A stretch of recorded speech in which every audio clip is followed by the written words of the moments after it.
Hi, it's George from Cheshire Trailers. Today we're just going through a few safety items on your trailer. So today we're looking at your lights, and most importantly we're looking at your plug. So most of your problems with your trailer lights are caused by your plug. So we're just going to run through what a plug should look like inside. So this is your standard 7-pin plug. Most of them have a nut on the back. If you undo that and then take the plug apart by peeling it open. So as you can see, you've got your wires coming in there. What you're looking for is you're looking for no corrosion, no broken wires. As you can see, this plug's in very good nick because it's on a brand new trailer. So to reinstall the plug,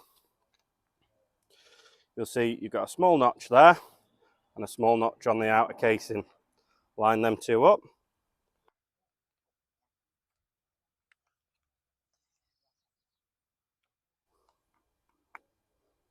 Just like so. Close the plug and tighten the back.